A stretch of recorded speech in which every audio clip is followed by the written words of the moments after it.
Just 3 days away from first pitch between Ohio State and Northwestern. Yes, at noon. Ryan Day was asked a lot about the noon thing. Ohio State, Chip Kelly was asked a lot about the noon thing. Will Howard as well. We'll talk about that a little bit and more with the 41-year vet Tim May, with Andy Backstrom. I'm just Spencer Holbrook. Andy, a lot to talk about from the Buckeyes in there. A lot about depth, a lot about big noon, a lot about playing football in a baseball stadium. What'd you learn? Well, first of all, the housekeeping things, right? Tyler Williams will be ready to go. That's the green light there. No surprise there. It felt like they held him out just as a precautionary measure last week against Purdue.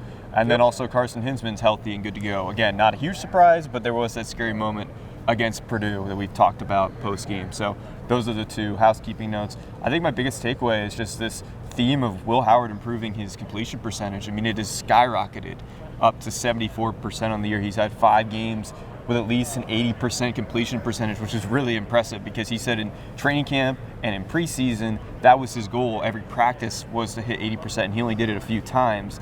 And I think what he also said was that at Kansas State, sometimes he would try to force things. He would try to make something out of nothing, whereas at Ohio State, Chip Kelly has gotten him to think about, hey, there's completions everywhere on the field. Just tape the completion. I think he said completions are devastating for a defense because you have the big defensive lineman having to run and track down the ball, and you're moving the ball positively in the right direction. So it's been a bit of a mindset shift for Will Howard, and as much as we talked about maybe the deep ball not being there, and they touched on that with his footwork needing some work going forward to get better and more accurate on those downfield throws, I think we sometimes take for granted how accurate he's been in the intermediate and short game this season. Yeah, and he touched on that, the miss to Carnell Tate on Saturday on the deep ball. Like he said a propensity occasionally to try to be too fine on a throw like that instead of just letting it air out.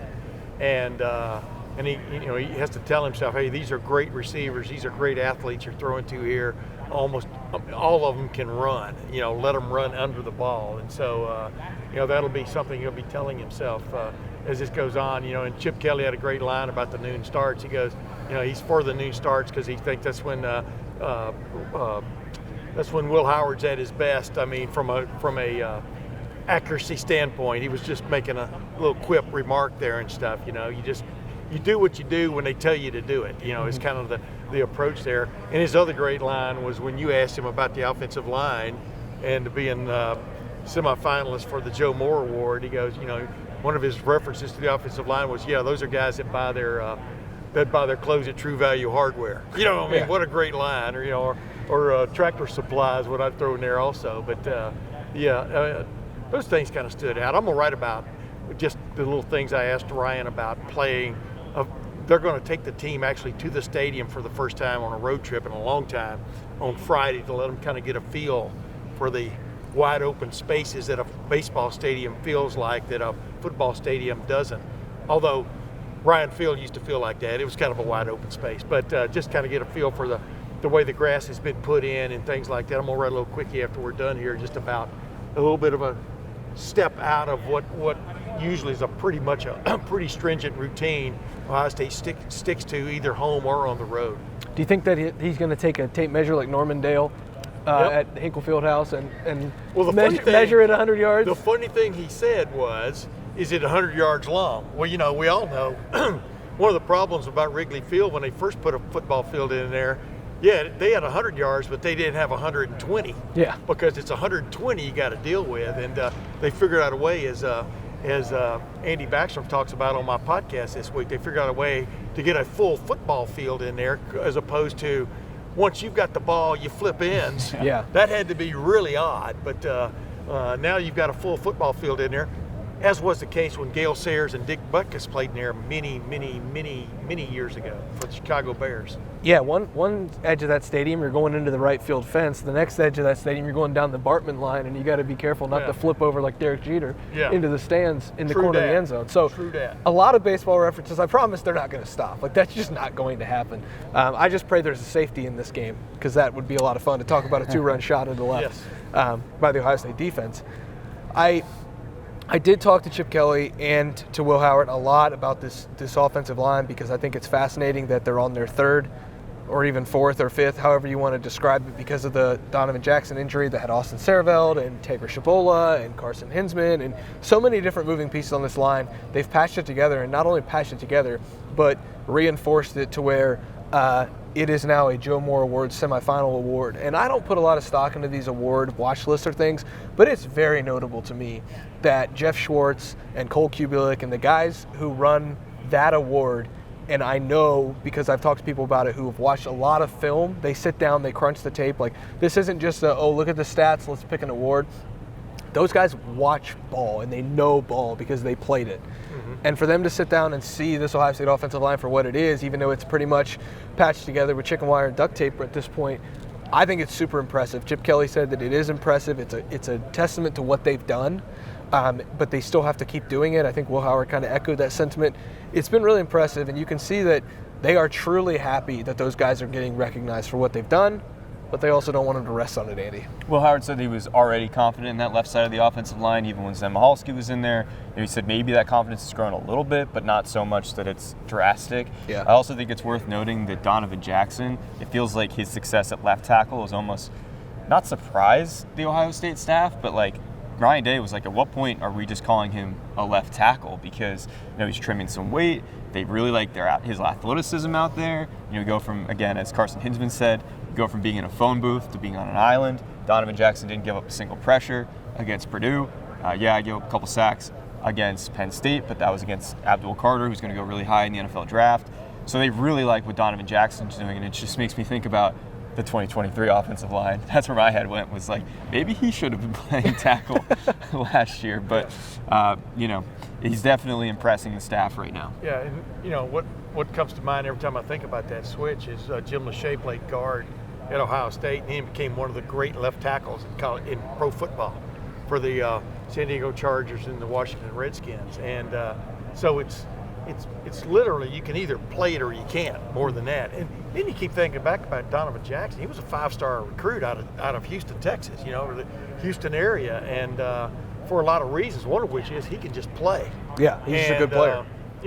So I'm not surprised at all that he has flourished. I think they, we've talked about that before. They had thought about that a few times before about him, because they were kind of robbing Peter to pay Paul a little bit down through the last couple of years. And then you bring in Josh Simmons and from San Diego State last year, and he grows into the spot. You paid a little bit of a price for that, letting him become that player, and then now you're going to reap the rewards, and boom, he gets hurt, at Oregon. But I'm not surprised that Donovan Jackson is flourishing out there, and we'll see where it goes. Yeah, they paid the price in 23, and it was worth all of it and more. Yeah. Worth the price of admission and more in 2024 before he went down. I completely agree.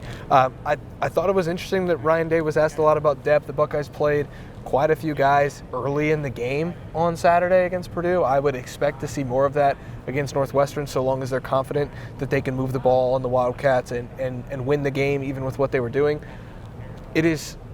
They say it's not a contrast. It is a contrast. Last year we would see, and previously we would see, Ohio State wait until it's 45, 49, nothing to put backups in. And now you've got C.J. Hicks and Mitchell Melton and Jermaine Matthews and Hero Kanu in on the third drive of the game when they're only up 7-0. Like, it is definitely a difference right now in what they're doing, but it's all with the goal in mind of winning a national championship. Ryan Day called last week against a 1-8 Purdue team a playoff game. He said the exact same thing this week, where they're in playoff games. They want to get to Indy, so this is a playoff game, because if they lose this game, they can't get to Indy. That mindset, I think, is fueling this team, and I think it's been really beneficial, Andy. Well, if you lose, not only do you not get to go play in the Big Ten Championship, but you also don't get a shot at a first-round bye, which is a playoff game in itself, right? You're adding one more that you'd have to win on that journey to the national championship. Yeah. So I get that. And also, you asked about the Jack, and Ryan Day said that they're trying to build on it. He liked some of what they saw, didn't like some other things that they saw, but they have it on tape now. He likes the defensive spacing they get on the front there, which is the 3 down linemen, and how aggressive they can be in attacking gaps. So, I wasn't expecting him to say we're trashing it and throwing it away, not doing it again, but it is interesting to hear him say we're going to try to build on it. Curious to see how much we see that against Northwestern or down the road of this season as we go on. But yeah, every game you have to win at this point. Tim and I were talking about it this morning. It'll be on this podcast. Like Indiana, that's gonna be a top 5. It's probably going to be a top 5 matchup. Yeah. You know, Indiana's not playing this week. The only way it's a top 5 match, not a top 5 matchup, is if Ohio State loses. Right. To Northwestern, which would mean, really bad things. Yeah, Mother Nature would have to be really angry because last time they played. You never know. Tennessee beats Georgia. You know what I mean? Yeah, they could. They may elevate them them 4 could spots hop back up, to for number sure. 2 because whatever. I thought it was interesting that Ryan You know what Day. I'm talking about. Yeah, I know I'm what being you mean. smart, Alex. No, I know what you mean. Ryan Day did mention that last time they played at Northwestern, which is at Ryan Field, which now does not exist. RIP. Yes, it was like 40-mile-per-hour winds, and he called it a nightmare day because, as he said, C.J. Stroud bailed them out with 2 poles on a zone read run that got them in territory, I guess, to score the touchdowns they needed. They won 21-7, and I always say that game's weird because C.J. ran for more yards than he threw, which is just, for a Heisman, back-to-back Heisman finalist, is a weird thing to say for a pocket passing quarterback. But yeah, I mean, they're hoping that there's no extreme winds this time because that would be Northwestern's best chance. I just remember, Tim, I just remember standing under the goalpost of that game Yeah, I in the wasn't pregame. there. I had COVID. They thought. I stood under the goalpost in the pregame watching Noah Ruggles kick field goals, and from about 40 yards away, it would get right up in front of the goalpost, and then it would go straight back toward him, and it was like, well, this game's not ended in a 4 or something, or a 3 or something like that with field goals, because it's either touchdowns or nothing, and I can't even believe they made extra points in that stuff. That's why when you hit a big hard drive, you know what I mean, down the fairway, and it looks like it's going straight, but as soon as it starts slowing down, it goes. That's kind of like what you were watching there, the same phenomenon. I just keep reminding people there was such a almost an anomaly, a low pressure system that that if you were in the middle of it, you might have been all right. You understand what I'm saying? But it was like a hurricane almost there, and it happened to be on one side or the other of it. You had the big high winds, and it's such a weird thing to develop in November of that strength, of that magnitude, and nothing's forecast for that this week, obviously. Thank God. Yeah. But I think it's a big deal for them to go in there and go into the stadium, just to kind of, because like Matt Wilhelm and I were talking about it, on the podcast also, because he played in almost all of his home NFL games were on baseball fields, converted baseball stadiums, and there's just an expanse, especially to like an old place, excuse me, like Wrigley Field, Fenway Park, where you've been. We talked about on my podcast, Yankee Stadium. There are these big expanses that don't have stadium. You know what I mean? There's just sky. Yeah. And so half the time you feel like you're playing in a stadium, and half the time you feel like you're throwing the ball around in a big old open field, and stuff. So it'll be interesting to see how they take to that. We talked to Jeremiah Smith on Saturday. He was looking forward to figuring out how the field feels, meaning from a turf standpoint and stuff. And I was talking to Matt about that, and that's a interesting thing for a freshman to have on his mind is the actual feel of the turf and stuff, because he knows he already knew he was going to be going to someplace different. So it's going to be an interesting exercise this week. The good thing is there won't be wind along with differentiating turf from infield to outfield. I looked yesterday. The tickets are they're still there. There's still pretty. They're. I think they're reasonable for the uniqueness of this game, because I don't know if we will ever see Ohio State play another game in a baseball stadium. I just don't, unless the bottom falls out in a season and they play in the Pinstripe Bowl, and God forbid that happens, because our message board would be a message board. But if you want to go to the game, the tickets I saw are still under $100. Not the greatest tickets in the friendly confines, but you're going to be there, and I think Wrigley Field's amazing. Go to the Game Time app and gametime.co. That's where I saw those tickets for sale for under $100. Plus, if you use the code ON3, you get $20 off your first purchase. You can even use the Game Time Picks feature to sort through tickets in a much easier fashion. That's gametime.co and the Game Time app. Get your Ohio State Northwestern tickets still under $100 inside the friendly confines. I've been there twice to see games. I was there in 2003 in September to watch the Cubs clinch the NL Central. And I was there in 2018 to have a beer and watch a day game. It was a fantastic experience.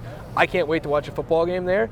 And if you want to go watch a football game there, drive up, up through Valpo or up through Gary, wherever you're coming from. Minimum. 6 hours max, really. Yeah. GameTime.co and the Game Time app, $20 off your first purchase with the code ON3, ON3. GameTime.co and the Game Time app. That's the place to go for Northwestern Ohio State tickets, Tim. By the way, I've seen Ohio State covered Ohio State play in baseball stadiums before, like the old Cleveland Stadium, when they played Northwestern up there back in 1991. The Pigskin Classic out in Anaheim when they played. I can't remember, Fresno State out there. Obviously, the old Miami, when Miami Marlins used to play, the same place the Dolphins play. Worst press box ever for football. But they played there 3 times at least. Once in the Orange Bowl, once in the Luke Fickell year, and then of course in the national championship game. Now, of course, Miami now plays downtown as Anders and I talk about. But Ohio State's played in a few baseball stadiums before like that. It is interesting to see how it's switched around. And credit to Mark Kuntz, a good friend of the show, who said that Ohio State, when it played at USC in the Coliseum in 2008, the Dodgers played there in the 50s.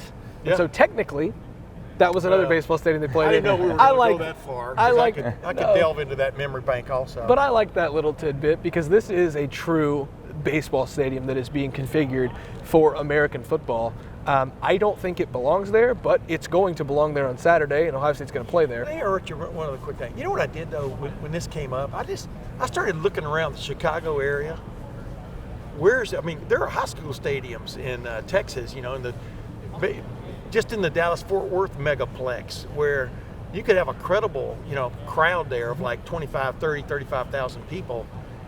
There's really not a facility like that in Chicago except for Soldier Field, and I really don't understand. It's never been clear to me why they couldn't work something out to play this game at Soldier Field, where the Bears play. But it is what it is, right? Well, the city owns Soldier Field, and so the rent would have been high. You can have opinions on Chicago's government and inner workings of that, but I think we'll just leave it at this is a football show about Ohio State. Any objections? Nope. Oh. Any objections? I thought you were going to come up with an answer there. No, I don't have any answer other makes than that. Sense. Instead of playing in a 15,000 seat stadium on the lakefront. Well, they could have played it where the Chicago Fire FC. Yeah. They could sell out one, which they've gotten close to. They're in front of the Lake Michigan right there, or you could have a bunch of empty seats in another. But they're playing back-to-back games at Wrigley. They're also finishing the season. Yeah, not back-to-back. Well, I think they've got a game in between. Yeah, back-to-back home. Yeah, like you said, Chicago Fire, but that's that's like the Crew Stadium. It's really nice, but it's not. It's not big. It's not huge. I don't know. I don't make these decisions. We just go where the Buckeyes go. That's what we've been doing for years. I didn't mean to digress. Oh, no, you're all good, Tim. That's what we've been doing for years. That's what we're going to continue to do. Where the Buckeyes go, Lettermen Row is going to be there. Tim May, the 41-year vet, Andy Backstrom, Spencer Holbrook, we're going to head up to Chicago at some point this weekend. Go watch Ohio State and Northwestern, 11 a.m. local, noon Eastern. Of course, it's at noon. It's an Ohio State game. What else would you expect? Ryan Day did respond to that. If you want to go, if you want to see what Ryan Day had to say about that, go to lettermenrow.com. We've already got a story up, and we're going to have a lot more coverage of Ryan Day's press conference. We'll see you back in here on Wednesday for another press conference with the Buckeyes, and then we'll see you on Saturday over at Wrigley Field for Ohio State and Northwestern.